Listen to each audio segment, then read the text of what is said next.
Alors, si la séance est passée, la séance récente passée, j'avais dit que, bon, on allait, sur la séance, tu vas venir, donc celle d'aujourd'hui, on allait dérouler les différents éléments de finalisation de l'audit.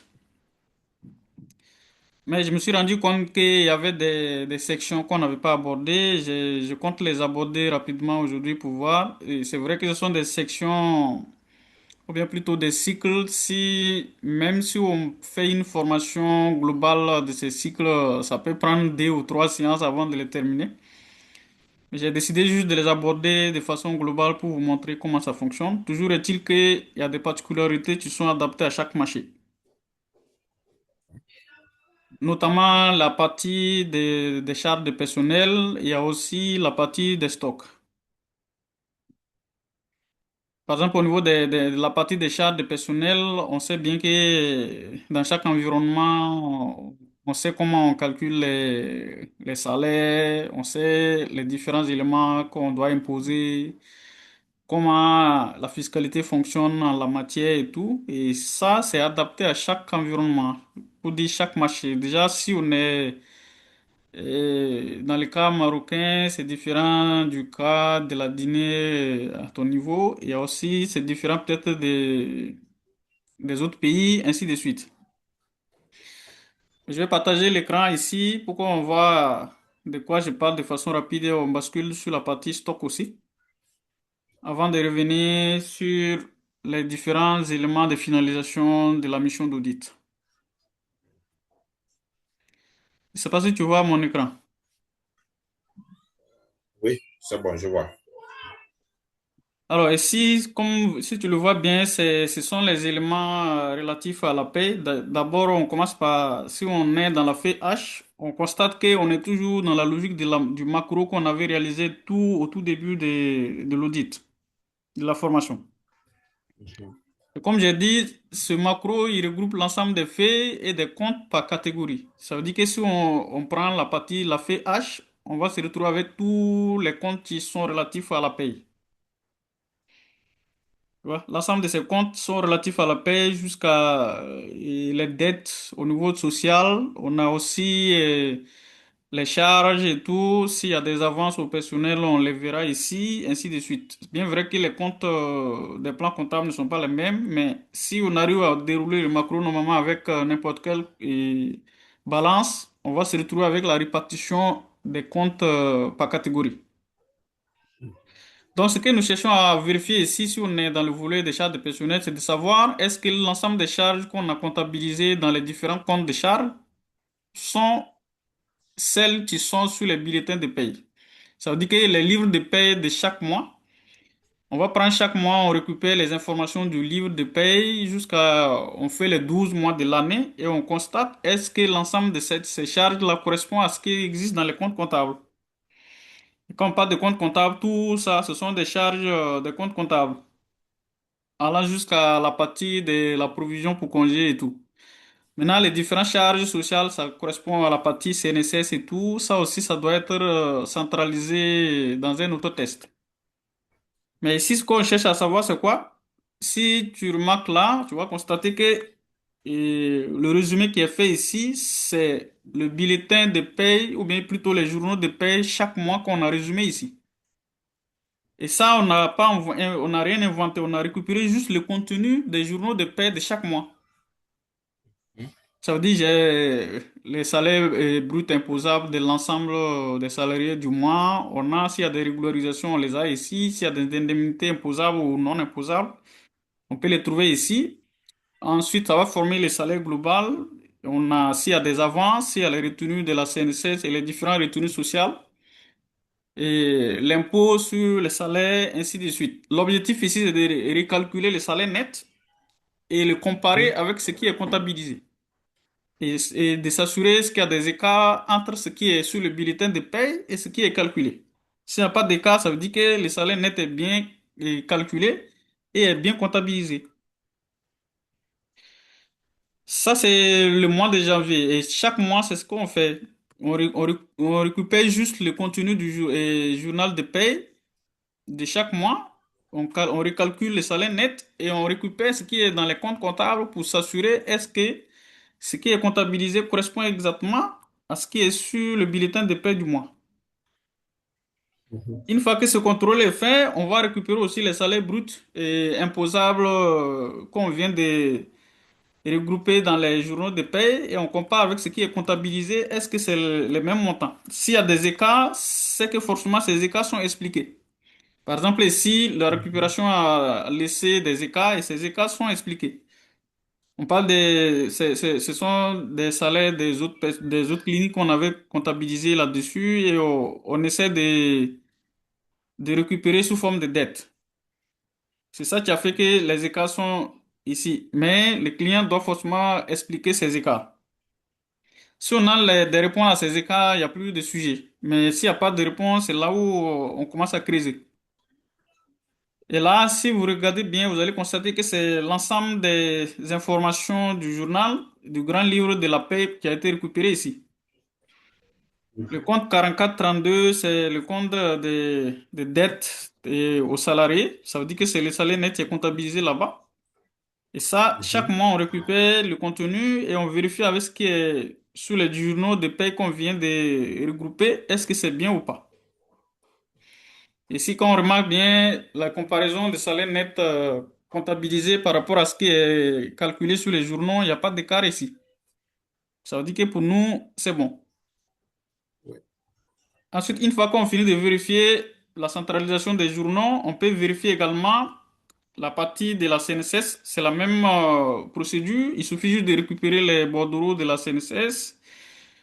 On récupère l'ensemble des bases imposables et tout. On recalcule avec les taux. C'est vrai qu'ici, les taux ne sont pas les mêmes que, par exemple, à ton Effectivement. niveau. Ça veut dire que si une personne veut exploiter ce fichier, il est obligé de calculer ou bien de remettre les taux qui correspondent à là où il est situé. Mhm. Mais si ce sont les taux qui sont applicables au niveau Maroc, et on constate bien qu'on calcule la CNCS en fonction de ça. Et par la suite, on fait la somme de la CNCS de chaque mois et on compare avec ce qui est comptabilisé. L'objectif pour nous ici, c'est qu'il ne doit pas avoir un écart ou bien des anomalies comptables relatifs à la paye. Puisque si on récupère l'ensemble des données, il faut qu'on les compare par la suite avec les données qui sont comptabilisées et voir est-ce que l'information a bien été déversée sur les journaux de paie sans souci.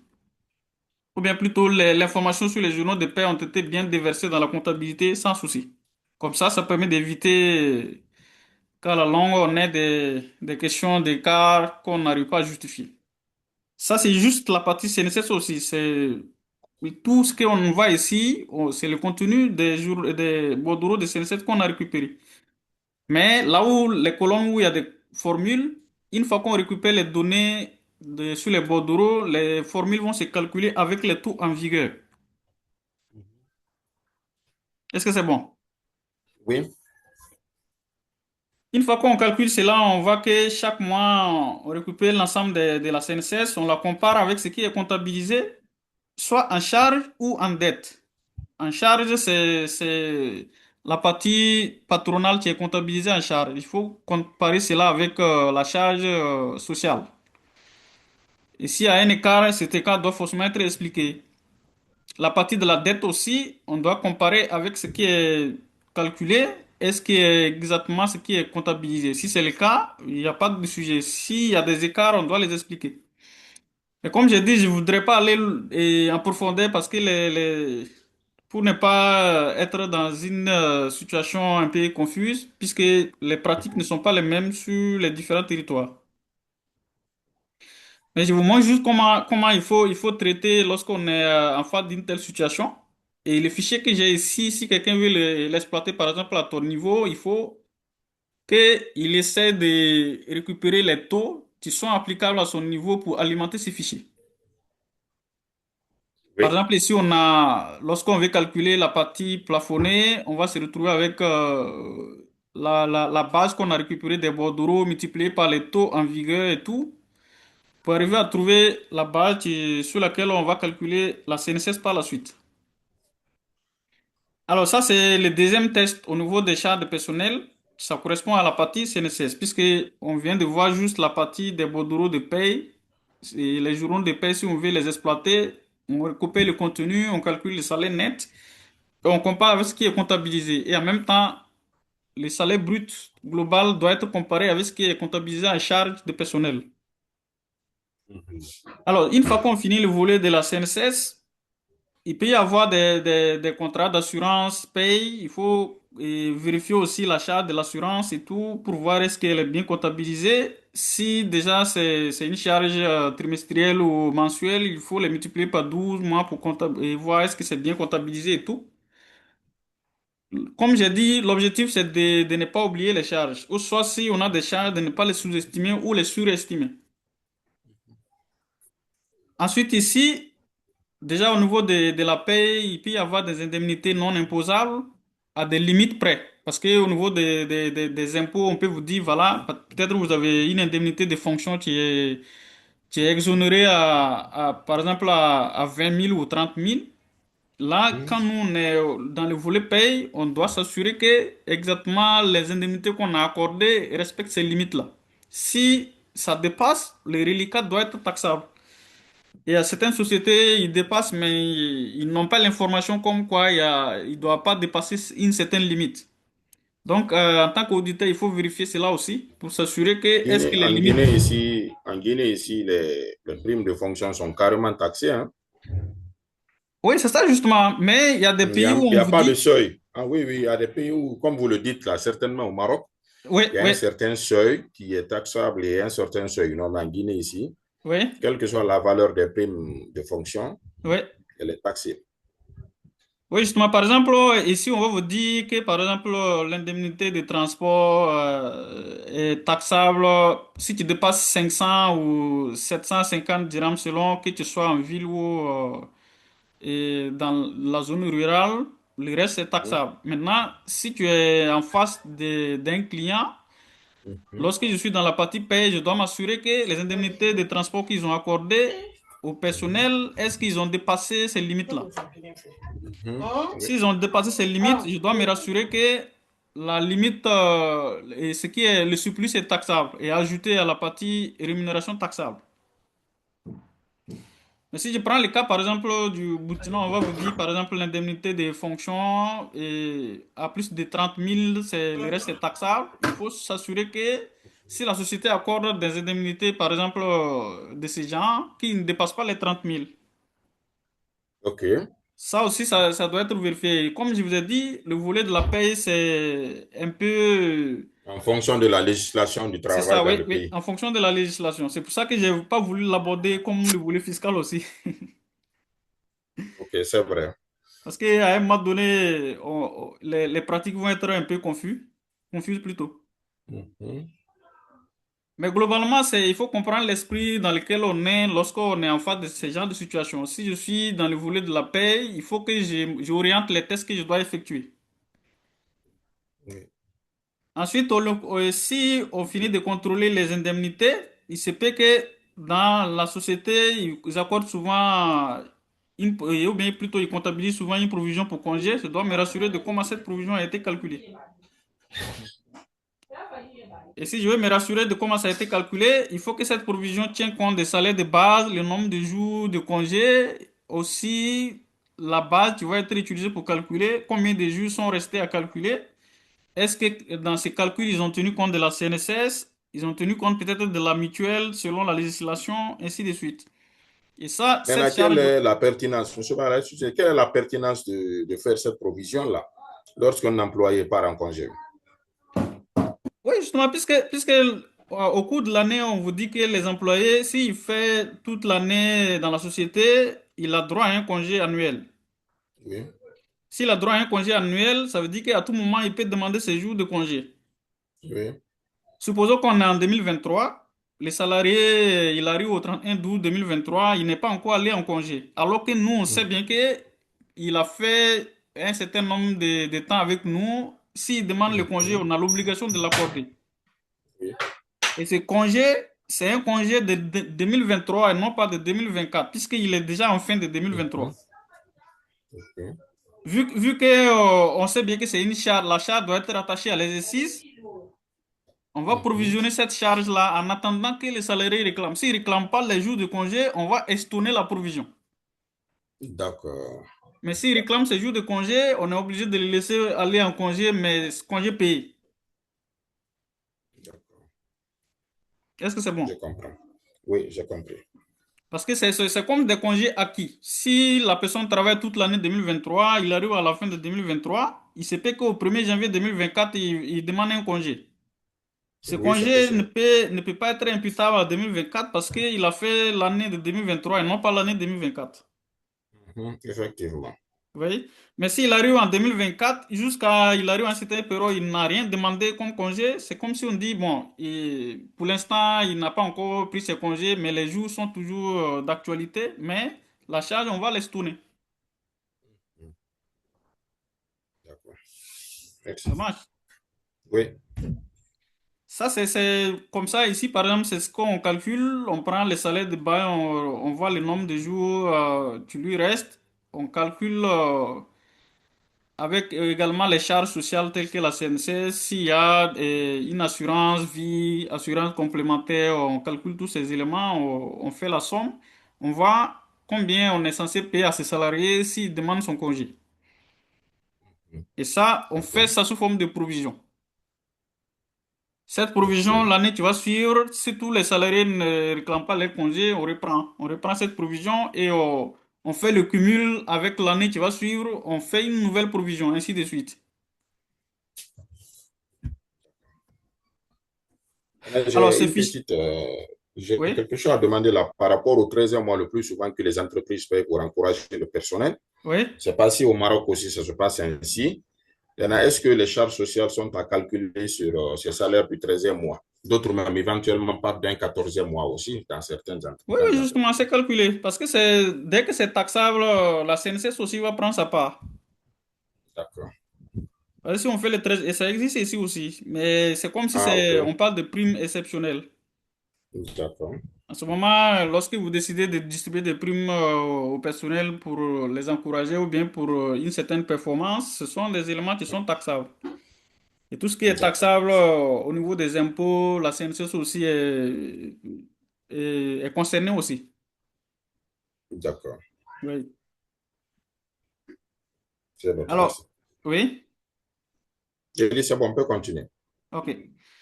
Ici, on parlait de la provision. Là, ici, peut-être ce fichier, je ne l'ai pas renseigné, mais il concerne les calculs de la retraite complémentaire. Si jamais il y a une société qui en dispose, comme ça, il faut juste renseigner les bases taxables avec les taux concernés. Et il y a des formules qui vont permettre de calculer les bases qu'on compare avec les bases comptabilisées.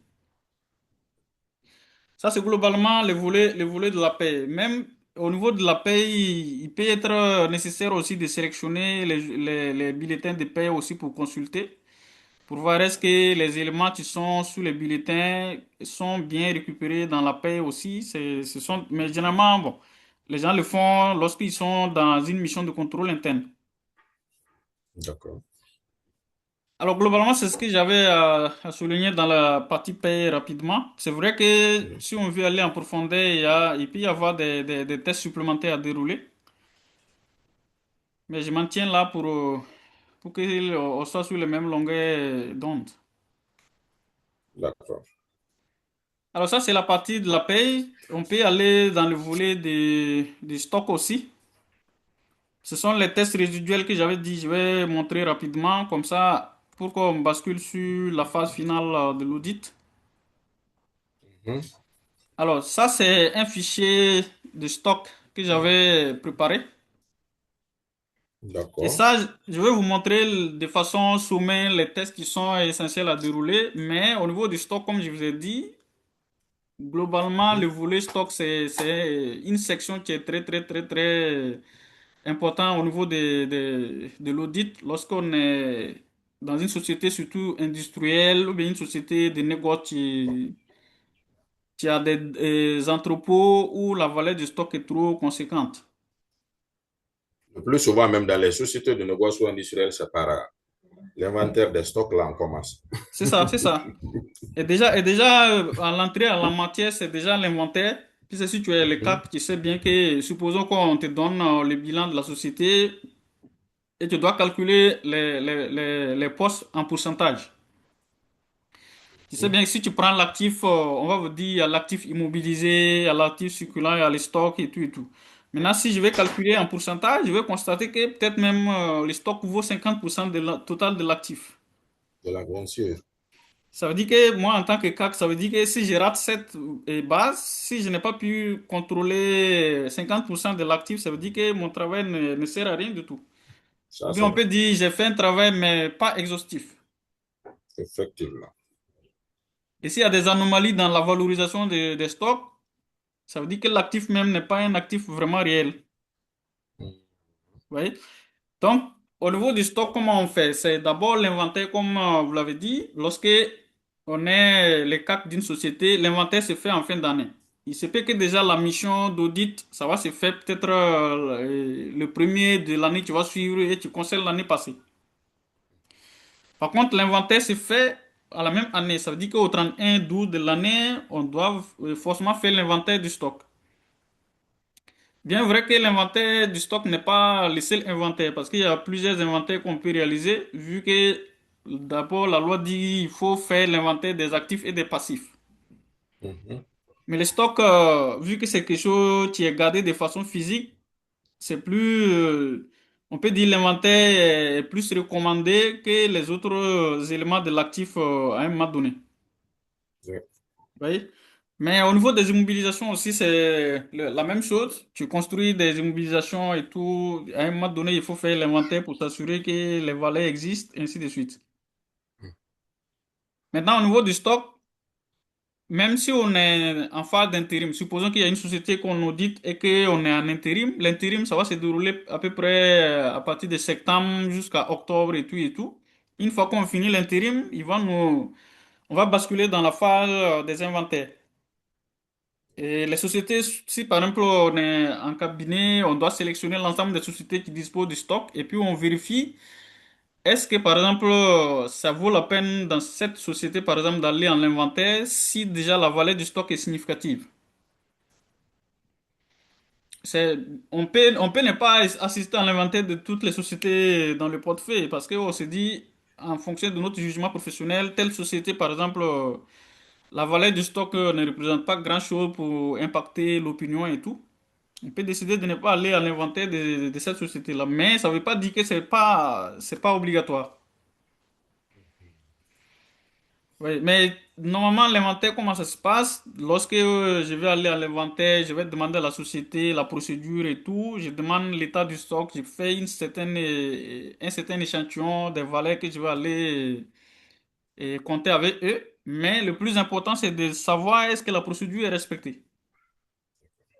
La procédure qu'on a écrite pour dire, par exemple, on va vous dire, on est en inventaire du stock, ça veut dire que les magasiniers qui surveillent le stock ne doivent pas être dans l'équipe de stock et de comptage, par exemple. Et D'accord. que moi, Ok. j'arrive en tant qu'auditeur, je dois m'assurer de la fonction de tous ceux qui sont dans l'équipe. Si ils me disent que le magasinier, dans la procédure, que le magasinier ne doit pas être dans l'équipe, et que j'arrive lors de l'inventaire, dans l'observation, je découvre qu'il y a les magasiniers, je vais dire que voilà, c'est pas ce qui est écrit. D'accord.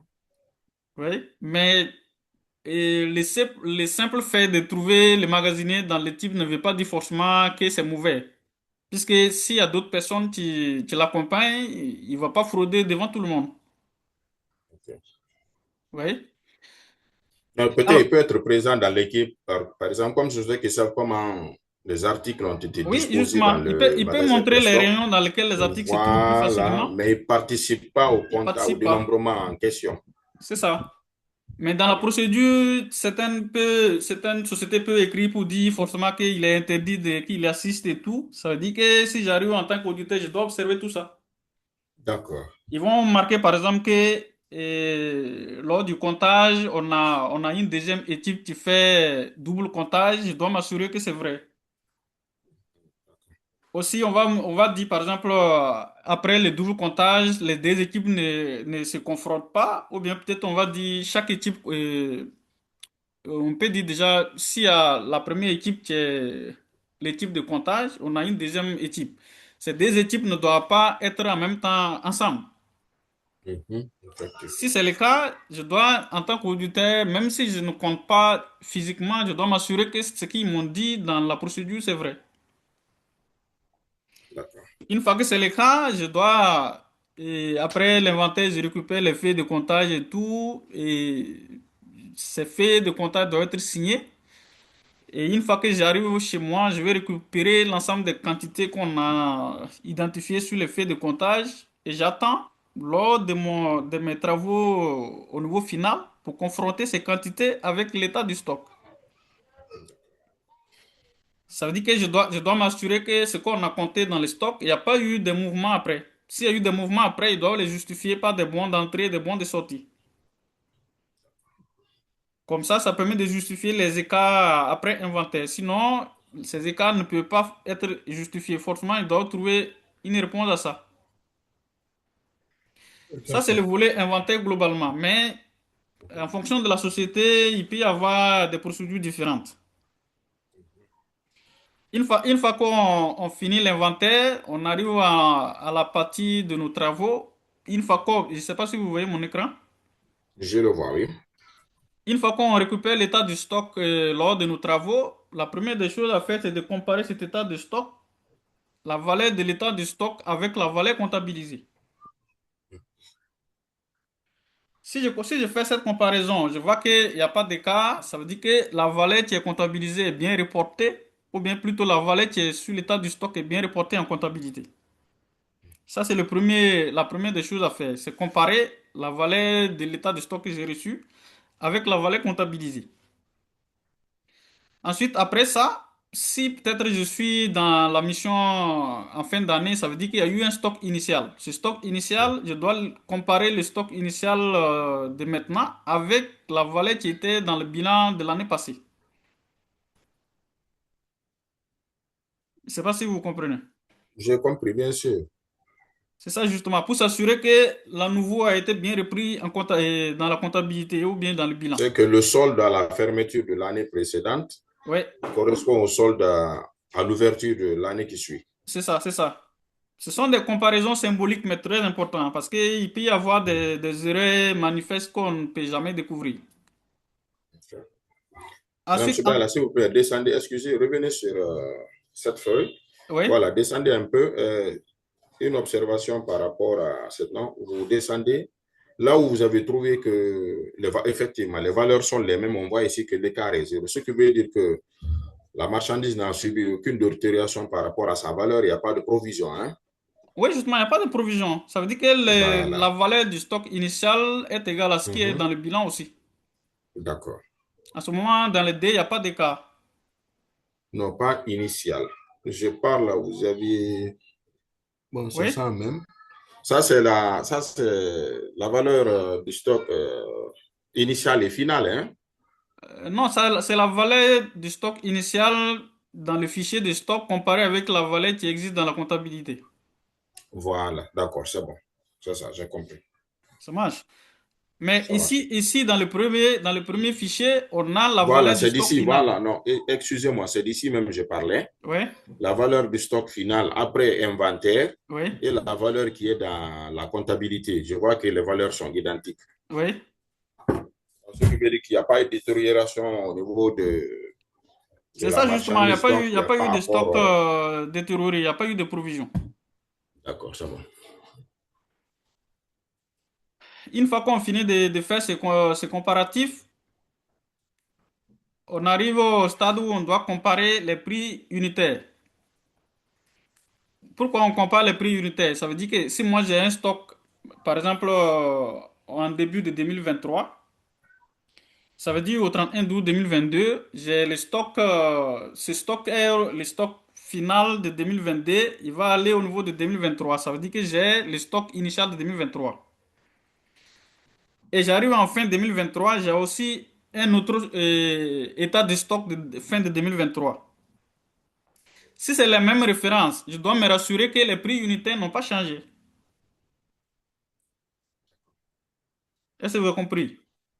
Oui, Ça veut dire que si j'ai la référence XX en fin 2022 où le prix était de 500 000, le prix unitaire était de 500 000. En fin 2023, la même référence XX, le prix unitaire doit aussi être de 500 000. Si c'est le cas, ça veut dire qu'il n'y a pas eu de conditions autres que ce qui existait l'année passée, mais pas toujours le cas. Parce qu'on peut avoir la même référence l'année passée qui était de 100 000 et cette année, ça monte à 200 000. Et ça, c'est ce qui nous intéresse là. C'est pour demander, pour faire la revue analytique des prix unitaires. Est-ce que c'est bon? Oui, ça va. Par exemple, supposons une société qui vend du tabac. On vous dit, par exemple, en fin 2022, le prix du paquet de cigarettes X, par exemple, était de 100 000. Et qu'en fin 2023, ce prix vient à 200 000. On va vous demander pourquoi le prix a augmenté. Je dois demander au client pourquoi les prix unitaires ont flambé. Il va m'expliquer, il y a des conditions qui ont concouru à cette augmentation. Notamment, on va vous dire, par exemple, les conditions douanières ont changé. Ils ont changé les taxes douanières qui ont impacté les prix et tout et tout. Ou bien et l'importation du tabac n'est plus autorisée. C'est pourquoi le peu de quantité qu'on a à importer est trop cher. Vous voyez, ou bien par exemple, on va vous dire, si j'importe, ça veut dire que le coût du change a changé entre-temps. C'est pourquoi que, voilà, je suis arrivé à un certain stade, je suis obligé de répercuter ce coût sur le coût unitaire du produit. D'accord. Bon, je pensais que le stock était évalué au coût d'acquisition, au coût d'entrée, hein, pas à celui de la sortie, non? Oui, justement, c'est au coût d'entrée. OK. C'est au coût d'entrée. Parce que Bon, quand, si un quand, produit X est rentré avec un montant, avec une valeur Y, oui, est-ce qu'il y a une incidence à ce que cette valeur Y change de l'année précédente à celle suivante? pas qu'il va changer de l'année précédente, mais il va changer en fonction des entrées. Par exemple, Nous- si j'ai un stock en fin d'année 2022 qui correspond au stock initial de 2023 et j'ai par Oui. exemple le prix de 500, le prix Mhm. unitaire de 500, ça veut dire que Mhm. si j'ai une entrée, je dois calculer un autre prix unitaire. C'est ce qu'on Mhm. appelle le coût moyen pondéré. Mhm. Le coût moins. OK, oui, oui. Et ce coût moyen pondéré, le fait qu'il y a eu changement au cours de cette année, il va impacter le prix. Ce ne serait plus le prix de l'année passée, tu vas continuer, mais des variations. Effectivement. Ouais, c'est clair maintenant. Maintenant, ces variations vont impacter de telle sorte que je n'aurai pas exactement le même prix de l'année passée. Et il se peut que le prix soit supérieur ou inférieur en Un fonction ou du inférieur. changement. D'accord. C'est Vous bon. voyez? J'ai compris. À ce moment, je dois m'interroger s'il y a eu une baisse significative. Et généralement, comme vous voyez ici, c'est un état réel de stock que j'ai pris. Bonjour, monsieur Diane et Souleymane.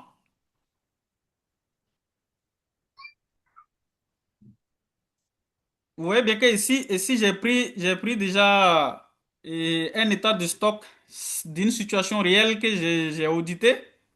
Mhm. Et si j'ai les quantités, par exemple, de stock de fin d'année, mais les prix unitaires, c'est les prix de l'année passée. Si les prix de l'année passée, cette année, en fin d'année, par exemple, si vous voyez la première ligne, j'ai 469 et l'année passée, et cette année, j'ai 500. Donc, il y a une variation de combien? 31. 31, oui. Ces 31, je vais calculer l'ensemble de ces éléments en pourcentage et je vais voir les pourcentages les plus significatifs. Je vais sélectionner ces différents éléments et je vais poser la question au client pourquoi ces variations. Est-ce que vous voyez? Oui. Et si on constate que ici, si on prend le cas, on voit qu'il y a eu une baisse des prix unitaires par rapport à l'année passée. Puisque ici, vous voyez bien qu'on est au 31, au 39 2024 et l'autre 2024. 2023. Oui.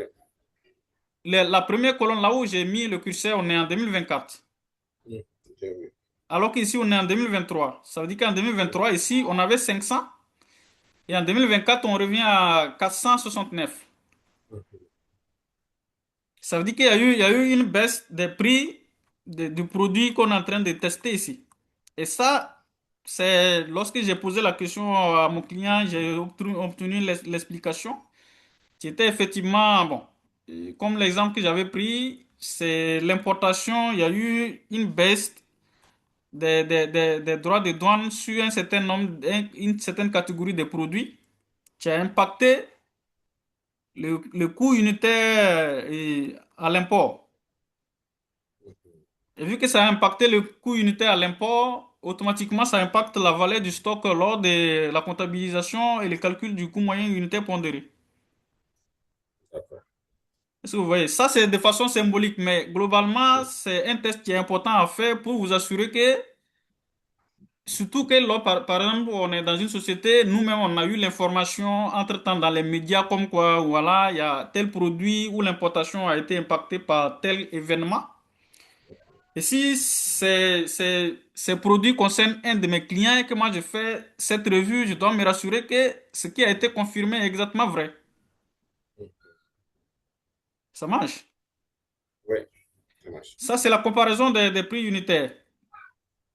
Également ici, et si vous avez bien suivi le premier la comparaison qu'on a fait, et si on parle de ces trois business units. Trois business, ça veut dire que c'est trois départements. Chaque département a son état de stock. Donc, si la comparaison du premier département a été bien comprise, ça veut dire que les autres qui suivent, c'est la même chose. D'accord. Vous voyez?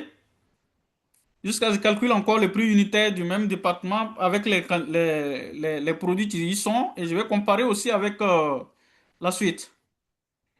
Maintenant, si j'arrive au stade, je vais vous montrer dans la partie des C5, ce que je cherche à calculer au niveau de C5, c'est de calculer le coût moyen unitaire pondéré moi-même. Vous voyez le fichier? Mhm. Le coût moyen unitaire pondéré, comment on le calcule? On prend d'abord on a les stocks final, ça c'est pour comparer ou bien multiplier les quantités par la suite pour trouver les écarts en valeur. Mais lorsque je vais calculer le coût moyen pondéré, je vais prendre le stock initial en quantité avec les achats. Est-ce que vous voyez mon écran? Oui. Je vais prendre le stock initial en quantité multiplié par sa valeur, plus les achats en quantité multiplié par les valeurs. Je vais diviser par le tout en quantité. Mhm. Donc, une fois que je trouve le coût moyen pondéré à mon niveau, ce que j'ai calculé, si vous voyez mon écran, si je mets sur la formule, vous allez constater que la formule a pris la colonne stock initial en quantité et stock initial multiplié par son prix unitaire, plus encore les achats, les quantités achetées multipliées par la valeur des achats et tout. Voilà. Et on divise le tout par les quantités. Oui. Là, je vais trouver le coût moyen unitaire. Ici, par exemple, j'ai 115. Donc, moi, j'ai un coût unitaire pondéré calculé de 115. Alors que dans le stock final que j'ai reçu du client, dans la première ligne, j'ai un coût moyen unitaire pondéré ici de 88 et 86. Mhm. Ça veut dire que de 86 et 115, on a un écart de 29. Ces 29, si je les Ok. multiplie par les quantités que j'ai ici, 18,36, je vais me retrouver facilement avec une valeur de 527 comme écart en valeur. Ça veut dire que dans cette En société, valeur, le coût moyen unitaire pondéré n'est pas bien calculé. Ce n'est pas bien calculé. Et comment s'assurer que ce n'est pas bien calculé? On doit d'abord poser la question au client, essayer de voir son système informatique, est-ce que c'est bien paramétré, ainsi de suite. Et effectivement, dans cette société, l'explication qu'on a eue, c'est que le système informatique déverse les informations sans être contrôlé. mhm, ok. Et donc, les prix unitaires qu'il utilise, pour chaque référence, les prix sont différents. Au lieu que la même référence garde son prix, les prix sont différents dans les références. Et quand on fait la somme des références, le prix unitaire qui est sur le système ne correspond pas au prix unitaire calculé. Et là, en tant qu'auditeur, ça peut constituer même déjà une réserve du fait que le stock ne reflète pas sa vraie valeur. Effectivement.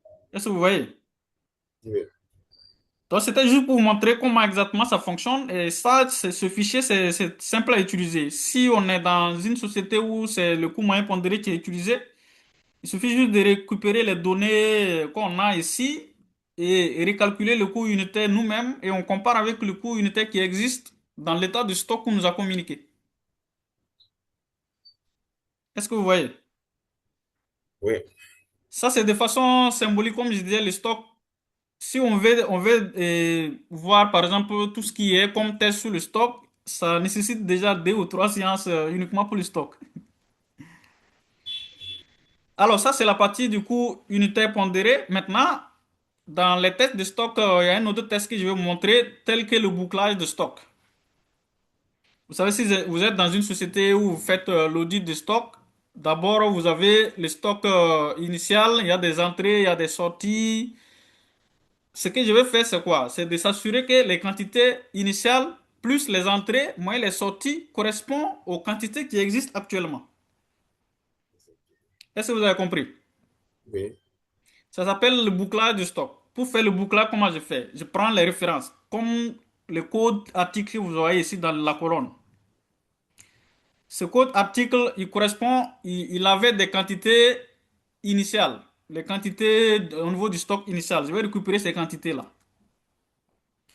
Ensuite, dans ce même code article, ce code article, s'il y a eu des achats de ce code article, je vais récupérer les quantités achetées de ce code article à travers des formules, soit recherche V ou bien SOMSI. Est-ce que vous m'avez compris? oui, Une fois que je récupère les quantités achetées, je vais prendre les quantités initiales plus les quantités achetées et je vais voir est-ce que dans cette référence ou bien dans ce code article, est-ce qu'il y a eu des ventes au cours de la période. Vous savez bien que les ventes sont des sorties. oui, Ça veut dire que si je prends les stocks initiales plus les entrées moins les sorties, ça doit me trouver les stocks sur le système actuel. oui, oui, Vous avez compris? oui, oui, Donc si je calcule et que je vois que le stock final théorique correspond au stock final que je vais calculer, ça je vais dire OK. Comment je le fais? Je prends les quantités initiales plus les entrées moins les sorties. Ça va me donner le stock final théorique. Ça va me donner le stock final que je suis censé avoir dans le fichier du stock final qu'on m'a communiqué. Et maintenant, moi, je vais faire une formule soit de recherche V ou bien SOMSI aussi. Je vais récupérer les quantités dans l'état du stock qu'on m'a communiqué, l'état du stock final. Et les deux quantités, je dois les comparer. En principe, ça doit pas il ne doit pas y avoir des écarts. effectivement, principe. Est-ce que vous avez compris? Oui, Maintenant, s'il y a des écarts, je dois me rassurer l'origine de l'écart, c'est quoi? Comme par exemple dans la première ligne, est-ce que vous suivez avec moi? oui, je vous suis. Dans la première ligne, le stock final dans le système est égal à 1 pour la première référence. Alors que le stock que moi j'ai calculé, j'ai 2. Mhm, J'ai 2 en quantité. Vous voyez? oui, Si j'ai 2 en quantité, je vais me rassurer l'écart qui est de 1, c'est dû à quoi?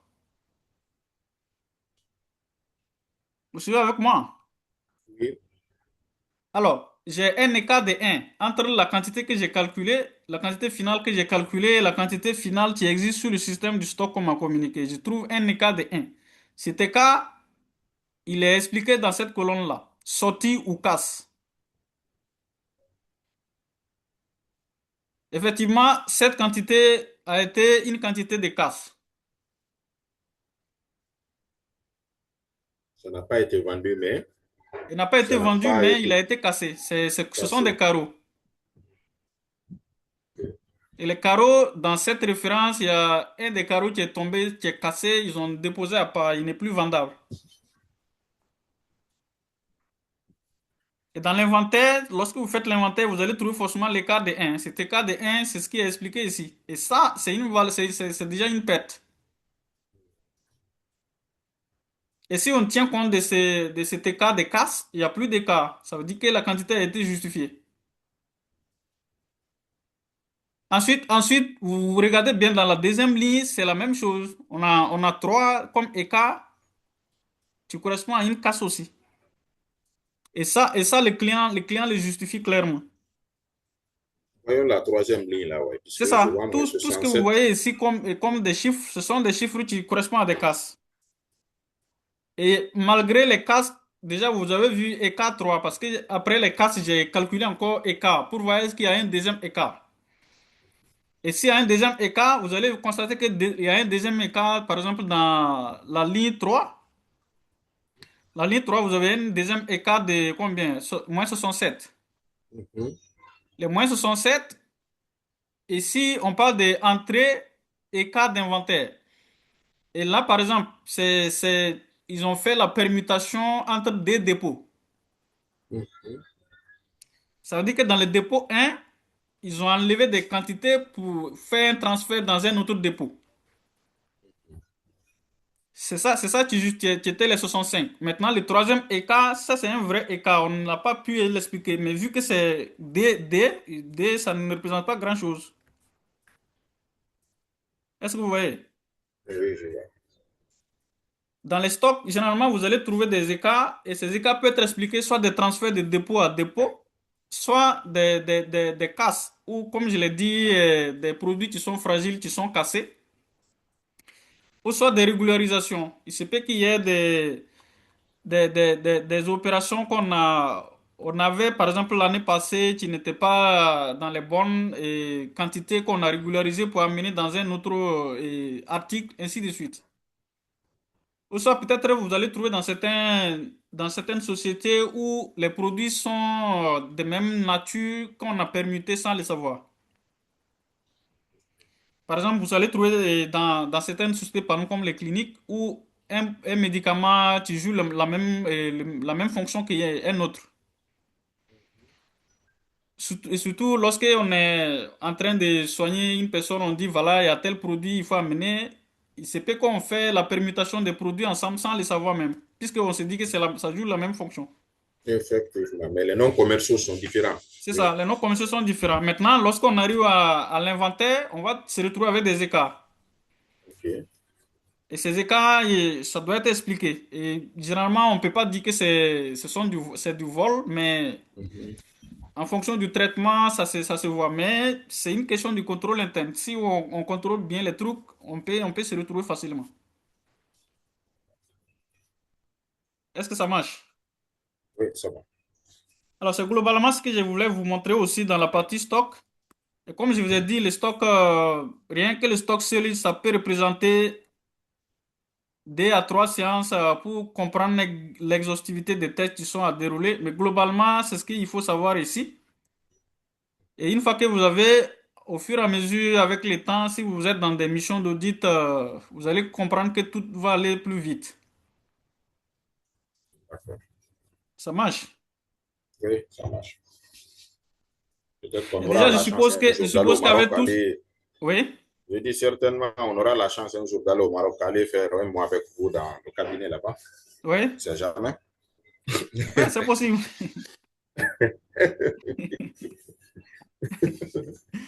C'est possible. Là, ce sera la pratique de la pratique. Oui, justement, parce que vous savez bien que l'audit, c'est vrai qu'on vous dit, voilà, c'est la pratique. Vous allez voir tout ce qu'on est en train de faire d'une manière, on va vous donner ça dans les détails, dans les formations, mais tant que vous n'êtes pas sur le terrain, tant que, Là, ça manque. tant que vous n'êtes pas sur le terrain, il y a toujours quelque chose qui va manquer. Mais déjà, tout ce qu'on a fait du début jusqu'à maintenant, en Mhm. principe, si vous avez bien suivi les séances qu'on a déroulées avec les vidéos qui suivent, vous êtes censé être autonome. Parce que moi, je suis dans le cabinet, je forme des juniors et des seniors, je connais les niveaux d'engagement et tout et tout. Oui. Et si vous avez bien assimilé tout ce qu'on est en train de faire ici, vous allez trouver que vous allez être plus vite autonome que n'importe qui d'autre. Ça, quand même, moi-même, je vois que ça m'a beaucoup servi.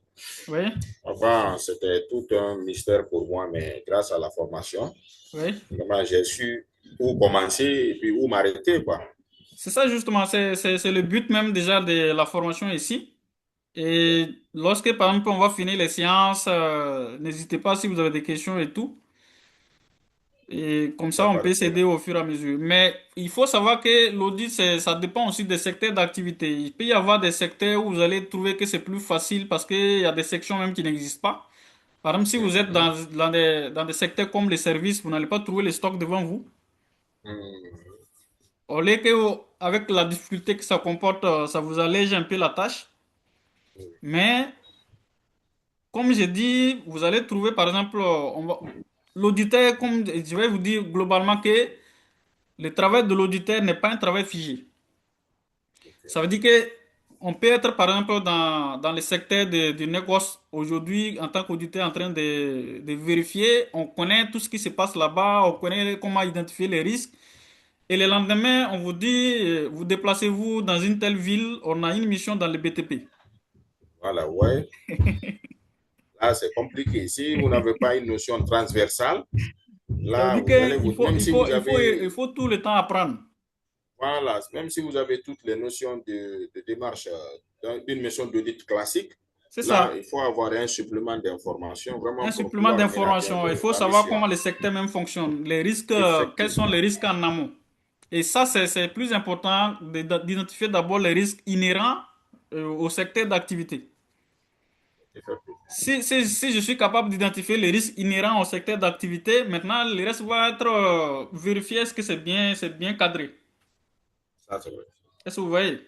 Par exemple, si je Ouais. suis dans le BTP, on va me dire, voilà, il y aura un problème de stock, ou bien peut-être il y aura un problème de rattachement des produits à l'exercice. Tout ça, on sait déjà à la base que si jamais il n'y a pas un bon suivi, il y aura ces problèmes-là, avant même que j'arrive chez le Forcément. client.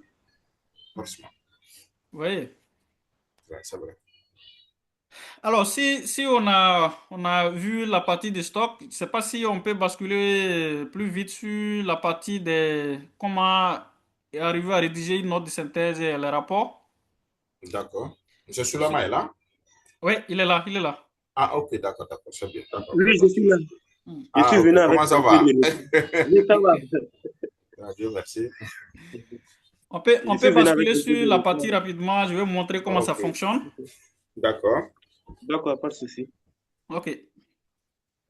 Alors, il faut savoir qu'au niveau des missions d'audit, vous allez tout faire au niveau de l'audit, vous finalisez vos missions et tout, mais tant que vous ne mettez pas les rapports, ça veut dire que la mission n'est pas encore terminée. Les rapports, c'est les livrables et c'est l'opinion qu'on cherche de l'auditeur. Maintenant, avant d'arriver au stade des rapports, je vais vous montrer un modèle de notes de synthèse, comment on élabore certaines notes de synthèse dans les missions. Bien vrai que c'est pas figé, c'est pas une note de synthèse, on va dire le modèle, c'est le modèle qu'il faut utiliser forcément. Mais c'est juste pour vous montrer peut-être un modèle qui peut être utilisé d'un moment à un autre, mais c'est pas un modèle standard. Par exemple, ici, c'est la note de synthèse que moi j'ai l'habitude d'utiliser dans mes missions. Par exemple, j'ai le nom de la société, par exemple, le nom du document, je vais dire note de synthèse du commissariat au compte de l'exercice tant, tant, tant. Ensuite, je vais préciser le cadre de la mission. Aussi, ça dépend aussi, hein. Les notes de synthèse, ça dépend si vous voulez la présenter au client ou c'est gardé en interne chez vous. Si c'est à présenter au client, il faut un certain nombre de détails dans la note de synthèse. Mais si c'est en votre, ou bien peut-être pour votre propre utilisation, bon, vous pouvez mettre des choses symboliques, c'est à vous seul de voir de quoi il s'agit. Mais ça, par exemple, je l'ai rédigé, ça a été envoyé au client. Comme vous voyez, j'ai trouvé la partie des faits marquants. Déjà, il y a le sommet. Le sommet vous indique ce qui vous attend au niveau de la note. Vous allez trouver tout ce qui va être présenté dans la note, vous le saurez. On a petit 1, les faits marquants et tout. On a la partie juridique, la note juridique qui concerne la société. Est-ce que c'est une SARL ou bien une SA? Et quelle est son activité? Son registre de commerce, l'identifiant fiscal, le nom du dirigeant, l'adresse.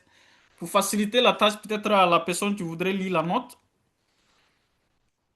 ce sont des éléments qui sont essentiels à mettre. Et si on parle de la description de la mission qu'on est en train de faire, ça sert à quoi? Est-ce qu'il y a des bases juridiques qui régissent cette mission-là. Oui, cette partie, ça concerne cela. Et les travaux essentiels qu'on va dérouler, on les mentionne ici aussi. Ensuite, les points d'audit qu'on a relevés, tout ce qu'on a fait dans la mission de l'ensemble des cycles. Si par exemple dans les immobilisations, j'ai identifié des points, je dois les mettre ici. Si dans les stocks, j'ai identifié des points, je dois les mettre. Si et tous ces éléments sont toujours dans la partie du stock et il y a eu des variations significatives des prix unitaires que j'ai tenté d'expliquer ici. Toujours au niveau du stock, on est toujours là. Et si vous allez constater au niveau du stock, le coût moyen unitaire pondéré, il y avait des écarts. C'est ce que j'ai renseigné ici aussi. Si, par exemple, au niveau des clients, vous avez des points, vous mettez ces points également aussi. Si la partie fiscalité, il y avait des points, la partie fournisseur, écart de conversion, trésorerie, dette sociale, fiscale, tous les points qu'on a relevés dans notre mission de la première journée jusqu'à la dernière journée, il faut tout renseigner ici. Bien sûr, les points qui sont significatifs. Si les points qui sont significatifs, qui permettent au client de faire des corrections par la suite, je vais les mettre là. Et par la suite, je fais une revue analytique du compte de résultat avec le bilan aussi, avec les agrégats financiers tels que la marge brute, la valeur ajoutée, l'excédent brut d'exploitation. Si jamais il y a des points à marquer, je mets. Globalement, c'est ce qu'on a. Et enfin, la liste des documents manquants. Est-ce que vous avez des questions sur ce document?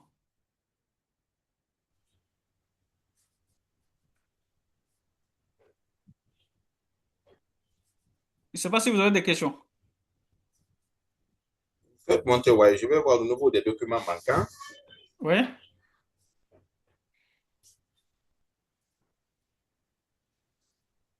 Documents manquants, là, c'est à ce niveau-là, je voulais voir. Mais je crois que c'est un peu en bas. Hein. Vous pouvez monter un peu. Oui, c'est ici. Machin. Ah, OK. Bon, je vois Ici. documentation en attente. Hein. Oui, justement, documentation en entend, ça veut dire que les documents, tu nous restes à obtenir.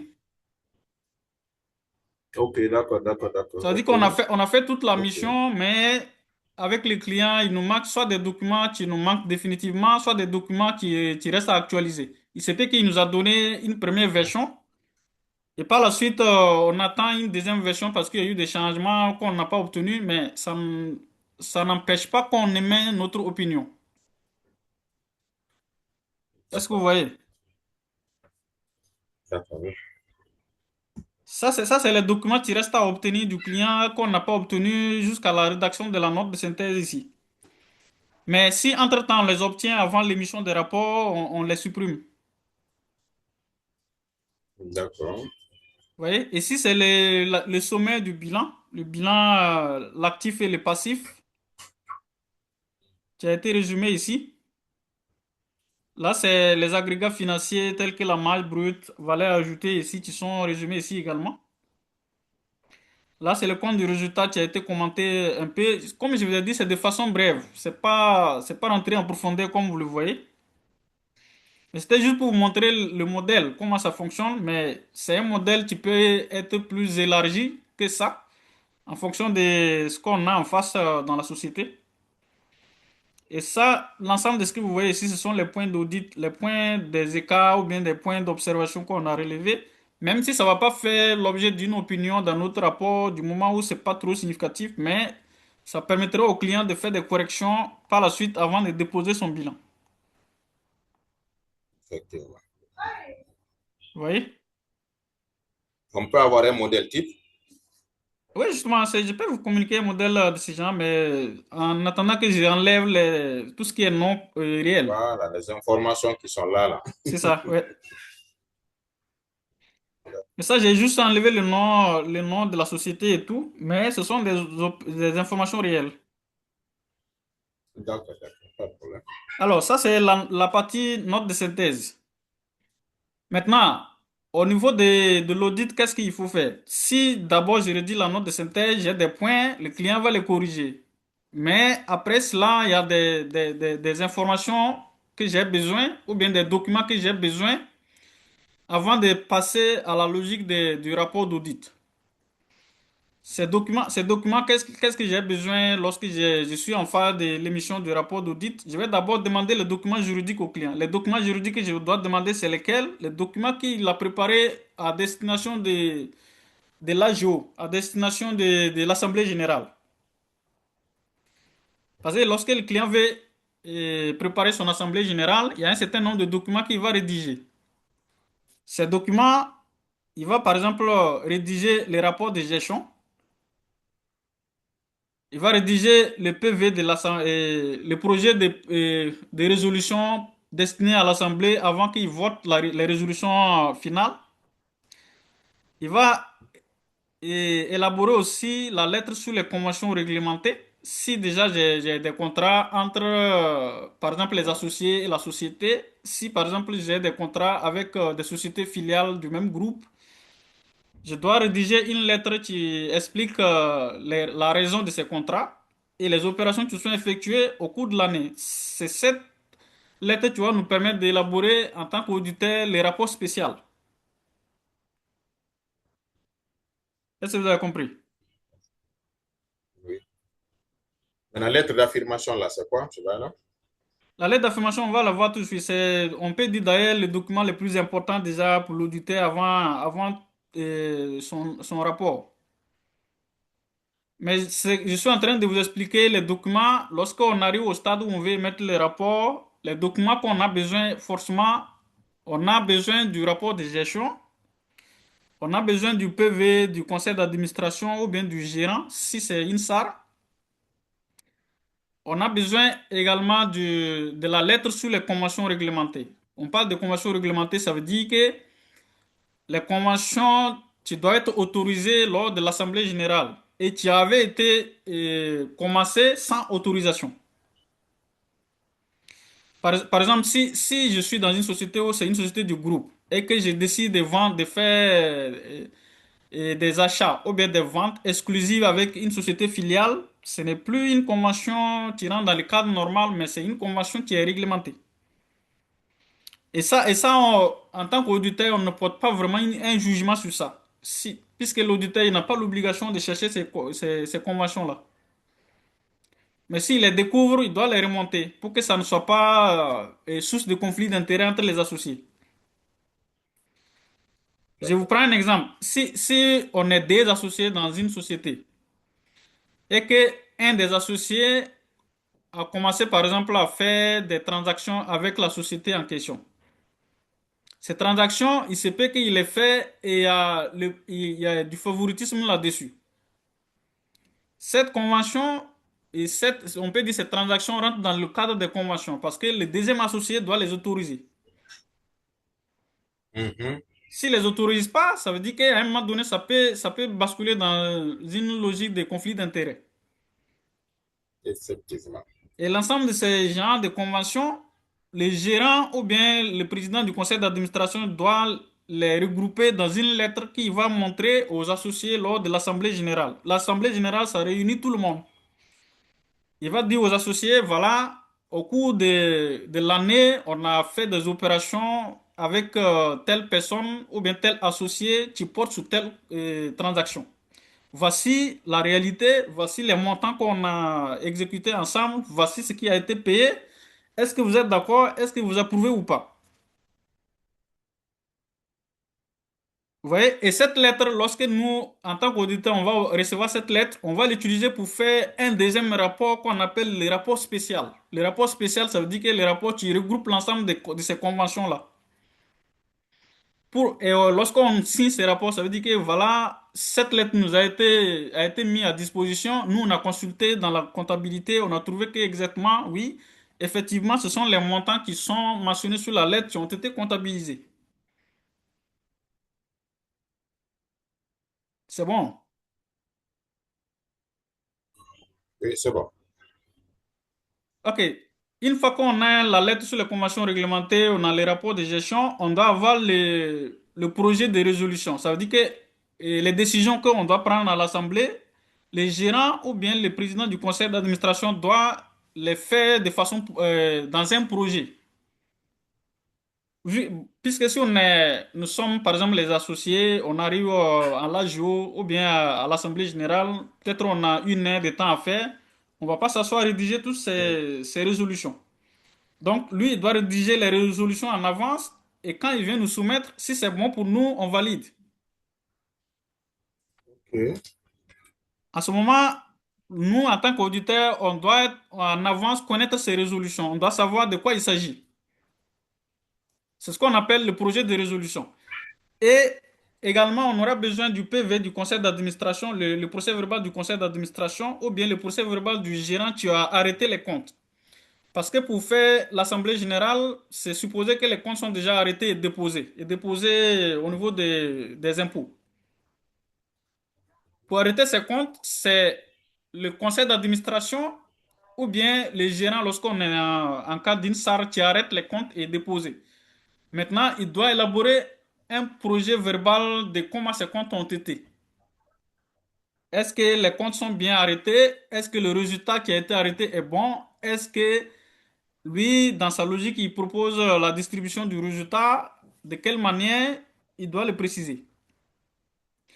Ensuite, le document qu'on a besoin aussi, c'est l'alias. L'alias comptable. Ça veut dire que l'alias comptable et les états de synthèse qui comportent l'ensemble des annexes et tout. Puisqu'on doit valider ces annexes, on doit valider les chiffres des bilans, le compte de résultat et tout par rapport aux chiffres qu'on a audités. Est-ce qu'il y a des écarts? S'il y a des écarts, est-ce qu'il y a eu des modifications? Est-ce qu'ils vont nous envoyer une nouvelle balance pour qu'on compare avec les comptes arrêtés? C'est bon jusque-là. Oui.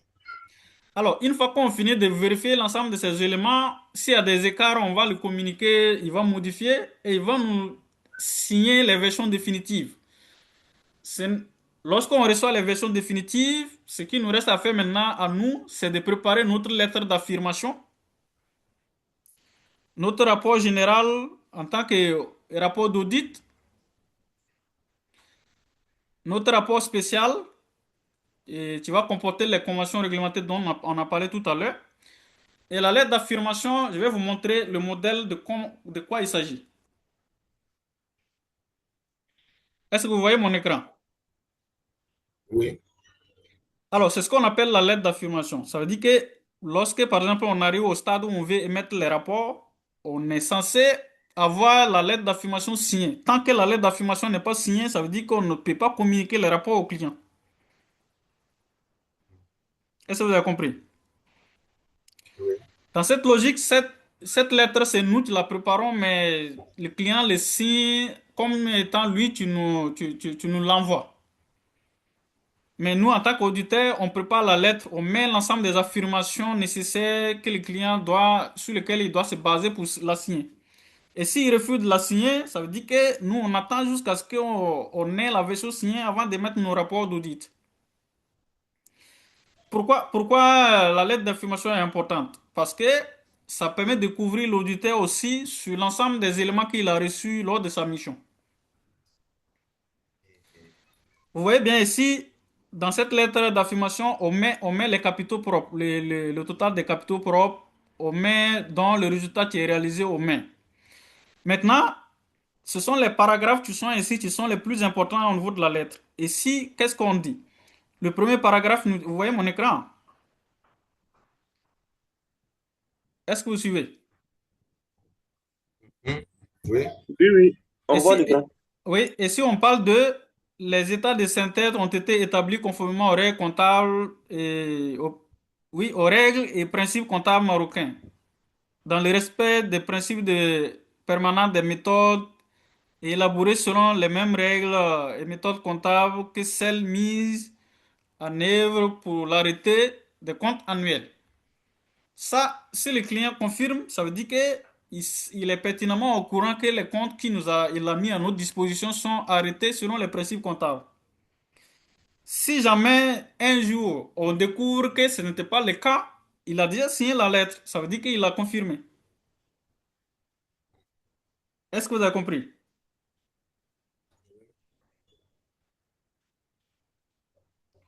En réalité, ce qu'on est en train de chercher, c'est quoi? C'est le fait de faire confirmer au client comme quoi les informations qu'il nous a communiquées ne sont pas des fausses informations et qu'il s'engage à respecter la logique comptable. Si les comptes sont par exemple arrêtés dans une logique de dissolution, il devait nous informer. Mais ici, vu qu'on n'est pas dans une logique de dissolution, ça veut dire que il confirme que les comptes qu'il a mis à notre disposition sont des comptes normaux et qui ne sont pas des comptes qui sont dans une logique de dissolution ou bien de mise en liquidation. Est-ce que vous voyez? Je ne Oui, sais pas si oui, vous me moi je suivez. comprends. Oui, je vous suis, moi je comprends.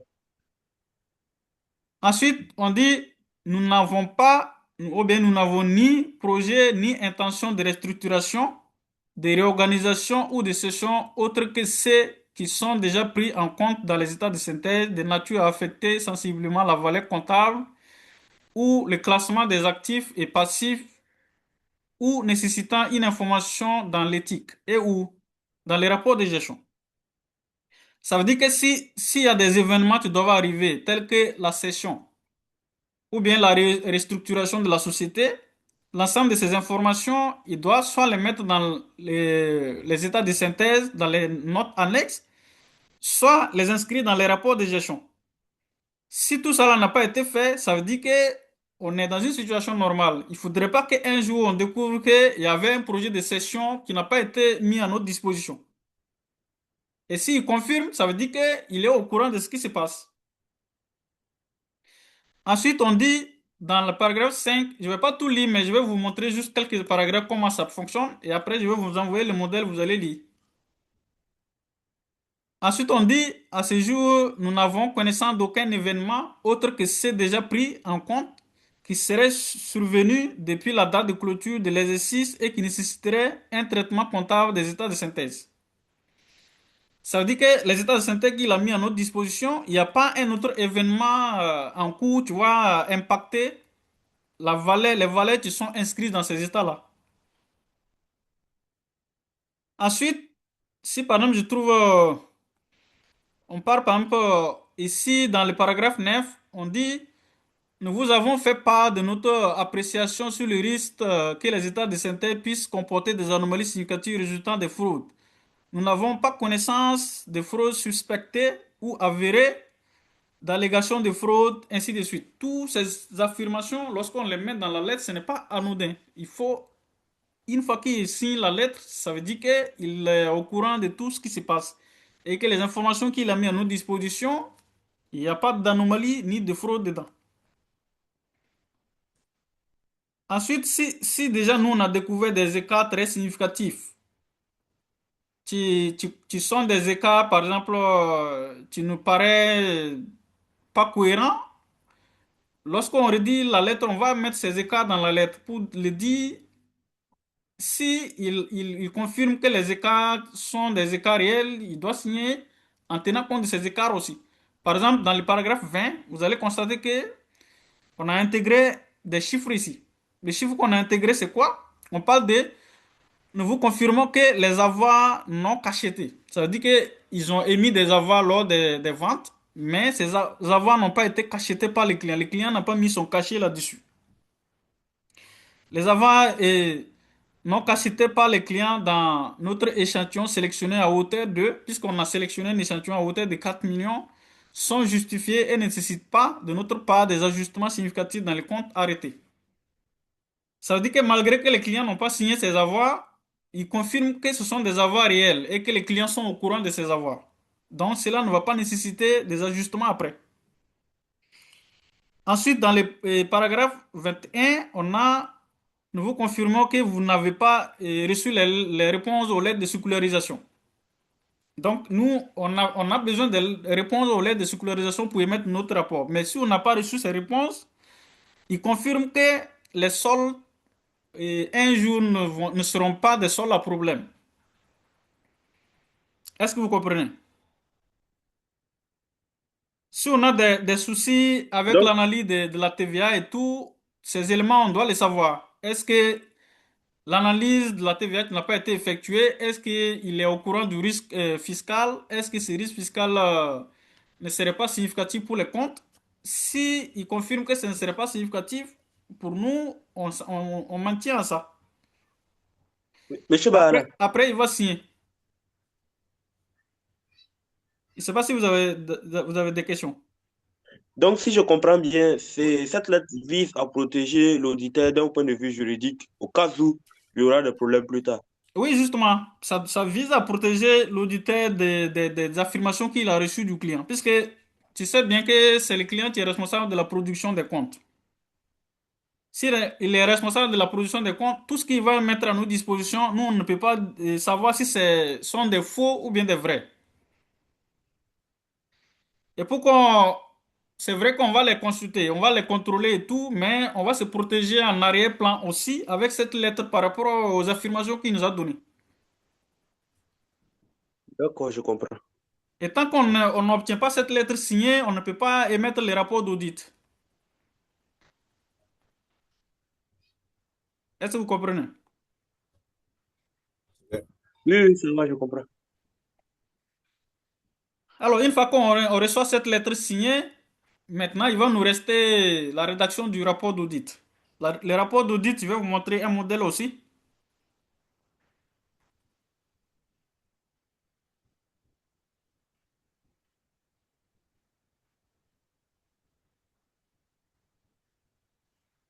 Je ne sais pas si vous voyez mon écran.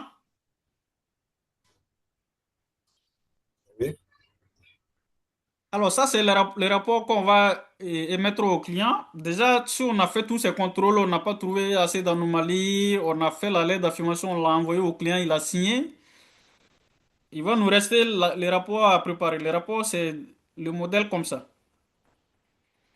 Le modèle, on vous dit, par exemple, on va adresser les rapports aux actionnaires, on met le nom de la société, on met l'adresse de location ou bien l'adresse de domiciliation de la société, l'exercice en question, le titre du rapport, on met le montant des capitaux propres, dont le résultat net, c'est combien, et on voit s'il n'y a pas de réserve, c'est le type de rapport qu'il faut. On parle de nous certifions que les états de synthèse cités au premier paragraphe et tout, puisque au premier paragraphe, on va citer les états qu'on a consultés, on a contrôlés. Et si on parle de conformément à la mission qui nous a été confiée par votre Assemblée générale, nous avons effectué l'audit des états de synthèse de la société tant, comprenant le bilan, les comptes de produits et charges relatifs à l'exercice clos au 31/12/2024. Ces états de synthèse font ressortir un montant de capitaux propres et assimilés de temps, dont un résultat net de temps. Et le paragraphe dessus, on parle de nous certifions que ces états de synthèse cités au premier paragraphe ci-dessus sont réguliers et sincères et donnent dans tous les aspects significatifs une image fidèle du résultat des opérations de l'exercice écoulé ainsi que de la situation financière et du patrimoine de la société tant au 31/12 conformément au référentiel comptable admis dans la zone en question. Là, c'est une opinion sans réserve. Mais s'il y avait une réserve, on va émettre une réserve dans cette partie et en bas, on met fondement de l'opinion avec réserve. Mais s'il n'y a pas de réserve, donc c'est les rapports symboliques. Après, on met que voilà, on a consulté ou bien on a contrôlé les rapports de gestion. Et la suite, ça marque les responsabilités de la direction dans la préparation des états de synthèse et aussi les responsabilités de l'auditeur dans ses travaux. C'est le modèle du rapport. Et la fin, on marque la vérification des informations spécifiques. Quand on parle des informations spécifiques, déjà en consultant les documents juridiques tels que les rapports de gestion, les PV des assemblées et tout, c'est déjà les informations spécifiques qu'on a consultées. S'il y a par exemple comment je dis ça, des associés minoritaires, on va s'assurer qu'ils sont convoqués à l'assemblée et tout, que leurs droits ne soient pas mis en cause. L'ensemble de ces opérations rentrent dans les vérifications spécifiques. C'est le modèle des rapports comme ça. Est-ce que vous avez d'autres questions? C'est bon, hein? Alors, si ça c'est bon, je vais vous montrer Ça les va. rapports spéciaux aussi.